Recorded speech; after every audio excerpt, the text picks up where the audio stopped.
talk to the two of you, Rama and Quentin. So I just played with them that, we have like one of the most beloved characters in the season and one not so beloved. Quentin's, Someone's got to do it. Somebody's got to do it. That's right. Well, I have a question for you first. So, you are, of course, representing Rome in this season, and you can see very easily, I am sure, how some of the Roman soldiers and other people are being impacted by the life of Jesus and his ministry. Yeah. Right? Tell me, why do you think that it was so hard for the Jews and the Romans to see that Jesus was who he said that he was? Because it upsets the established order. And, the established order keeps some people in money and power and keeps other people away from money and power. And Jesus in his teachings, I think threatens to upend that order, right? So on the Roman side, for example, all the people in the tent city camping outside of the city limits, they're hindering tax revenue for Quintus, right? So that would keep him frustrated. And for the Pharisees and the people in the leadership of the Jewish church, if people are no longer following their rules, then perhaps their prosperity is threatened. So I think that's why there's such a tense relationship between Jesus and the religious and political leaders. And I think they'll stop at nothing to stop him. I think they'll even ally with one another to stop Jesus, which I think would be unthinkable unless there were a threat as credible as Jesus. Absolutely. Yeah. And it is kind of like what goes on in the world even today. I was just thinking that as you were talking. Yeah. Exactly. So it kind of mirrors a lot of what we see in society where, we just see this, many people rising against, the Christianity because it is one God and Jesus is the way and all of that. So it is really cool to see that, in the season that portrayed to me. I always think about what goes on right now in the world even. Well, now, Yasmin, the last season, we had the favorite couple of the season. Ooh. Right? Was, yes. I feel like we're watching The Bachelor or something, that's, like the way you described that. Right, like, which one? Exactly. We had Peter and Eden were the favorite, and now this season, I think it's going to be you and Thomas. Tell us a little bit about this season and you and your character. So she comes back. Yay. I was so excited about that. And she has some news about, because obviously the way season 3 ended is she went back to try to convince her dad about this romance with Thomas and getting together with Thomas and all of this. And then still also hoping to hopefully he's more understanding of the way that she's choosing to live her life. So when she returns in season 4, you see how all of that plays out. And then obviously Thomas is still there. So there's that romance between them. And you see how that plays out. And I think she's also just still trying to intake as much information as possible, still learning, and that's where we see her in season 4. Yes, and it's a great change, I think, in her character a little bit, a little more of that romance. You see that in this season as well. Now, Brandon, what do you expect of this season for the public that's going to hear it? For a long time, Quintus has been the guy that people love to hate. And I think in season 4, they're just going to hate him. That's what I think is going to happen. Yeah. I'm trying to steel myself, ready myself for it. It's a shocking season, and Quintus snaps. Awesome. Yeah. Well, thank you all so much for this time. I appreciate you. Thank you. Thank you so much.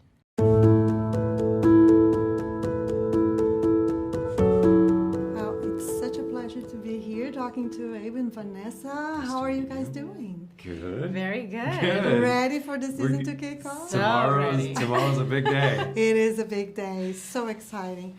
Well, I read something about the two of you that it just made me think about the disciples, because both of you had different careers when you decided to I guess act, so. right? So you were in the medical field, right? In the mental health world. Mental health Yeah, world. yeah. Yeah. I worked I worked for a place called the Center for Rural and Community Behavioral Health in New Mexico, and we kind of tracked people who were going through basically on the edge of mental or behavioral crises, and we saw how the services, if the services affected them, and also evaluating the services from ways that were culturally, linguistically, and communitarily integrated, as opposed to just handing somebody a pill and saying, get better, you know? That's So exciting. it kind of fits in line with a little bit about what we're doing here. Yes, absolutely. I didn't know this. This Yeah. is very See? fascinating. You're welcome. I'm learning. You're wel- Thank you. Yes. And then you That's were an awesome. engineer, Vanessa. I was.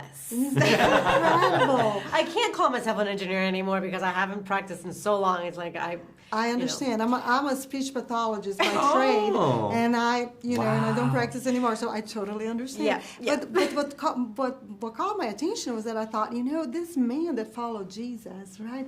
They also had their lives. They had 100%. they had like a different career when this man from Nazarene comes and says, "Follow me," and it's just so. That's why I thought I would have to bring that out for you guys, but. Vanessa, I want to start with you. So, Yes. season 3, there's a big shift in this season. You mean season 4? Sorry. Season 4, Yeah, okay. sorry. Well, I just Season wanted to 4, make sure that you're we were right. talking about But we can season talk four. about 3. Shift, I Yeah. know, we could. But season 4, big shift for the Yes. mother of Jesus. I can imagine that had to transform a little bit of your acting as well. Actually, you're not wrong. I feel like, we left her in season 3, kind of like coming to terms with, it's that time, right? The time is now. And I've been dreading this ever since he was born, probably. And now it's upon me, right? And in season 4, it's just point of no return. We are on that journey now, and for any mother that has to deal with coming to terms with the fact that his son will no longer be on this earth and that she will outlive him or Yes. her, it has to be heartbreaking. And so maybe not necessarily my acting, but definitely the stakes are so much higher. Yeah, it's a more intense season. So the intensity starts, For right? sure. Or like the pressure starts. Yeah. And Abe, what about like with your character, right? How does it evolve this season? I think, my character ends season 3 sort of talking about like, hey, is what we're doing bringing us the sort of attention that we want? Because things are getting a little scary. And I think in season 4, we see exactly how scary things can get. And that's pretty heavy, So my character has to grow not only in his belief and convictions to stand firm in the face of fear, in the face of physical harm, but to do it in a way that also portrays growth, right? Not just the son of thunder from season 2 that wanted to get into it with some Samaritans, but what is this new James that still has that, that authority, but isn't just using anger as an overexercised part of his personality and is really trying to grow, but we also see him get it wrong, over and over again, which is so human. Like we're continually, rechecking in with ourselves, trying to be true to our North Compass.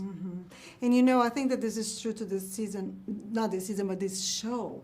It's like it's bringing the reality of who these people were. We read about them in the Bible, but you guys have brought them, like they are the neighbors. They are the people that we know. And for you, like with Mary, tell me, like, how has knowing her, and of course how important she is to the Christian faith, knowing her, how has that impacted your faith and seeing what she's gone through? Well, I think these characters really, in general, just are so inspiring.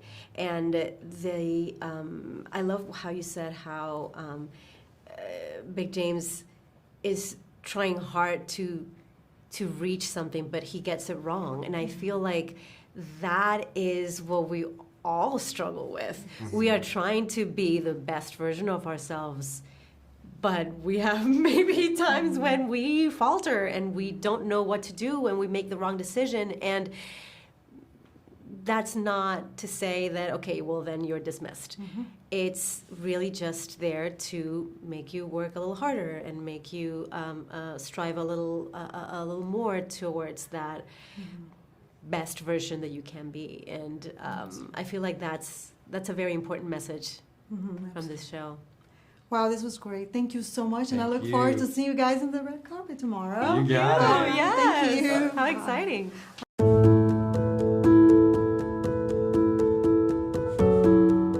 Well, so good to see you guys again since Yes, last year on the yes. red carpet. It's great to see you.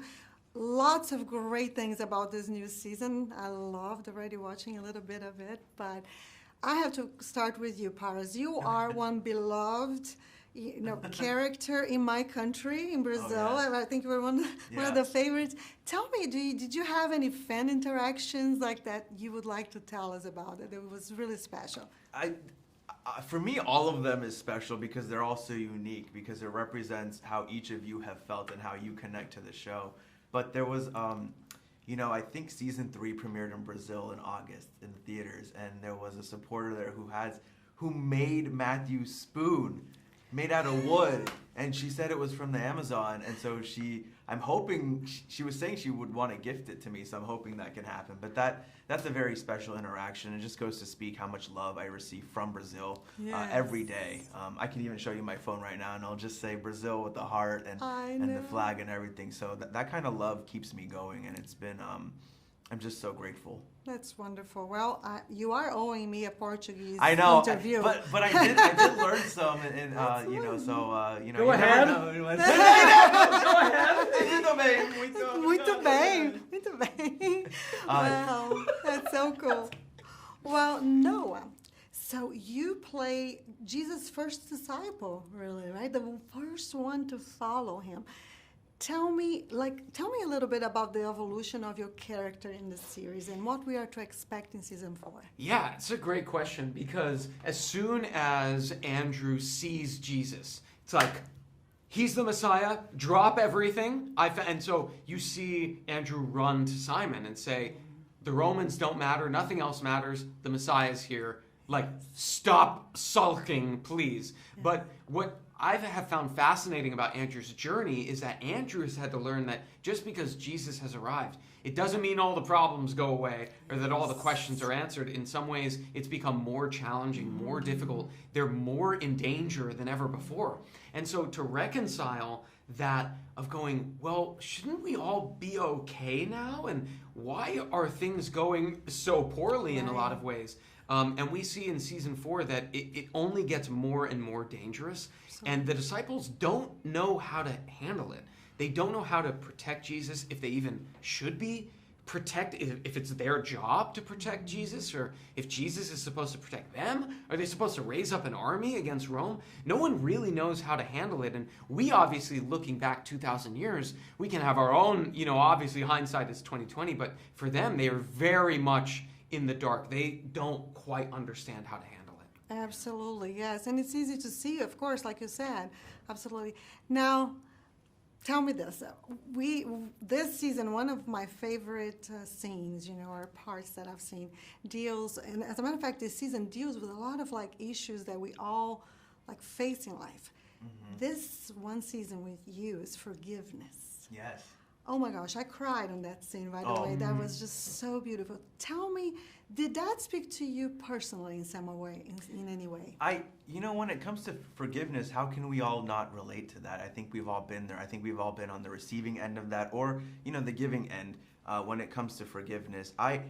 For me, that was a moment I have been waiting to have happen since the beginning. So just to know that, and it was with, Simon Peter, who I love working with. It was just that bond was there, and it was just I was just really excited to get into it. So it was more meaningful for me personally. But I think I love what it portrayed in that forgiveness does not have a clear picture. It's messy, it's mixed up. You don't always get what you want.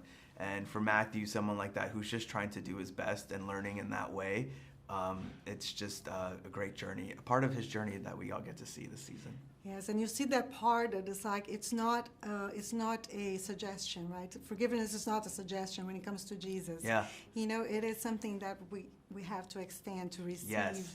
And I see that in such a beautiful way. Both of you portrayed very beautifully. Now, one last question for you. Tell me, like, what's the public? What do you think that they're going to gather the most from this season?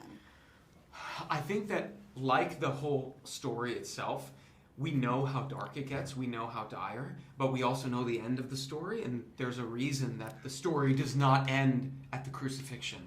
And so I think that this season is representational of that. It gets very dark and very challenging, but it's an invitation saying, trust us. You know, there's a reason we get to the end of these difficult moments. And that's what I hope people take away from it, is that light at the end of the tunnel. That's beautiful.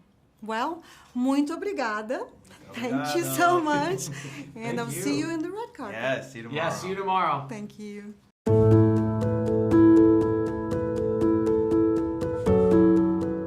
Well, Jonathan, such a pleasure to talk to you again. Likewise, Patricia. Are you excited about this new season? Oh, I'm very excited. It's very exciting. A lot of big things this season. Yes. Well, there's a major shift, right, that starts occurring this season. Mm-hmm. So tell me how I would think that has impacted a lot your acting. I saw already in these first 3 episodes. Tell me a little bit about how it changed for you this season. Well, I think we started to explore themes of loss in a way that we hadn't before, and in a way that haven't really been explored so much for the character of Jesus in most depictions that have existed. So it felt like, you know, we were entering foreign territory in many ways, but you know, I just trusted what's on the page and prayed through the whole process, and now I can't wait to see what they've done with it all. So It's beautiful. Oh, thank you. Well, I know that you have been an actor for a long time. You actually went to school for filming and everything, and so you've been doing this for a long time. When you were invited to start this season, did you ever imagine that it would become this global phenomenon? No, I didn't imagine that it would. I had hoped it would, but you don't quite know exactly what that's like until you go through the process.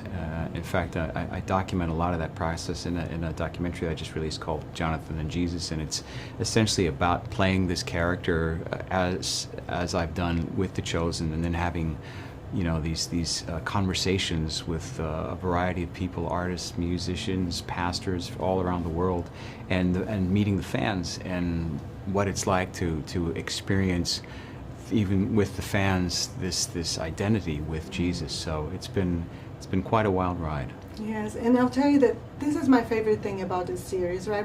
We've all seen Jesus movies, but this is the first time to me that it's a Jesus that you could be your neighbor. It could be right there in your village. You know, That's it's right. just like, I love like how raw you are with your acting, and I believe that you're portraying him in a beautiful way. Thank you. How has that impacted your spiritual life?